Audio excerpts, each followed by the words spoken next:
দেবো না কেয়া ভাবিকে দেবো না আন্না ভাবিকে দেবো না আমি যাবো।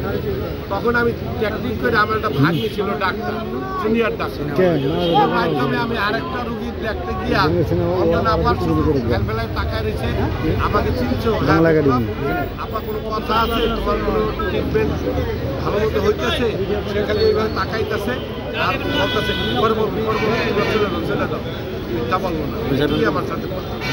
আমি চলে আসলাম, সুচরিতা ভাবিকে পিটি করাইয়া পাঠাইলাম, সেম কথাই সুচরিতা ভাবিরা আরেকটা কথা বলছে, উকিল পাঠাইও, এটাই আমার কাছে একটা কোট করার মতো শব্দ। সব আমার সাথে যা বলছে তার সাথে তাই বলছে। সুচরিতা ভাবিকে বলছে উকিল পাঠাইও, কেয়া ভাবিকেও বলছে চলে দাও, আমি ভালো আছি, কথা হবে। আর আন্না ভাবি মনে কষ্ট নিয়ে দেখতে পারে নাই। ইতিমধ্যে বের হয়েই দেখলাম এই সাজ্জাদ মনিকে, আমি তাকে সার্চ করলাম, এই মেয়া তুমি অঞ্জনাপার কে? অঞ্জনাপা আজকে অসুস্থ, কেন তার পরিবার জানবে না, অঞ্জনাপা জানবে না, কেন শিল্পী সমিতি জানবে না, কেন বাংলার জাতি জানবে না? সার্চ করার পর ও একটাই কথা বললো, মামা এখন এগুলো নাই বলি, আম্মু সুস্থ, আম্মু কাউকে বলতে না করছে। আরে ভাই, সিসিউতে একটা লোক সুস্থ, এটা কি আপনারা মাইন্ডে নেন আপনারা? আমি সচেতন নাগরিক হিসাবে আমি জানি সিসিউতে একটা লোক সুস্থ হয় কখনো আইসিউতে?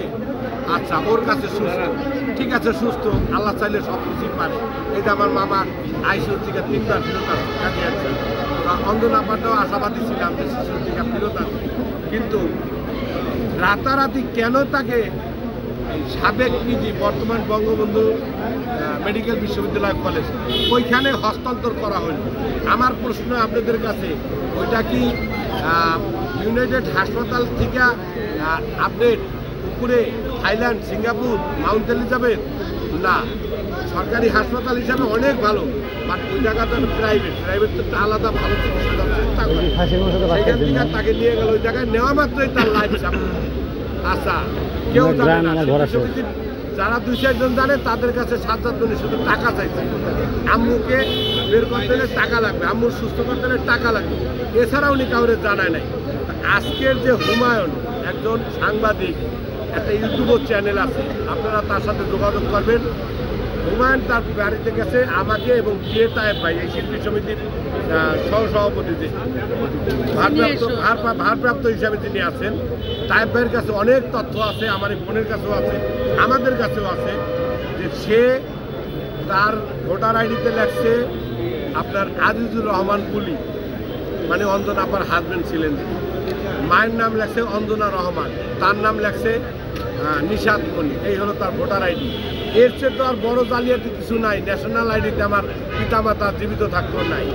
আচ্ছা, এখন ঠিক আছে 2 বছর আগে তার মা মারা গেছে, তার মার বড় অভিযোগ যে তিনি কেন আমাদের হ্যাঁ ওই তো 2 বছর আগে, এখন 3 বছরে পড়ছে, তো সে মারা গেল, তার বাবা এখনো জীবিত, 5 জনা আপনারা যোগাযোগ করলে পাবেন, নরসিংদীর 5 জনা, সে টিভির সামনে আসে নাই, তার কিছু কথা রেকর্ডিং আছে এই হুমায়ুনের কাছে, সে মনিরপুরে ফেরাত। কারণ আজকে দেখেন, আমাকে দিয়ে এক্সাম্পল দিই, আমার এখানে একটা ভোটকে কেন্দ্র করে আমি আমার মায়ের হাসপাতালে রেখে চলে আসছি। আমার মা, আমার ওয়াইফ দুজনেই কিন্তু খুব অসুস্থ। ফেসবুকে আমার সাথে যারা আছেন তারা জানেন আমি প্রায় দোয়া চাই। তো মা অসুস্থ, এটার কারণ আছে, কারণ মায়ের বয়স হয়েছে, কিন্তু তরতাজা আমার সহধর্মী, আমার বাচ্চাদের লেখাপড়া নির্ভর করে তার উপরে, সে অসুস্থ, আমি তো অর্ধেক ভেঙে পড়বো, তাই বলে এখন কি আমিও ভেঙে পড়বো? আমার কি দায়িত্ব নাই চিকিৎসা করানো? আমার কিছু না থাকলে কি আমার পৈতৃক বাড়ি টাকা তাকে বাঁচানো? তাই মনির সেই ভূমিকাটা কোথায়?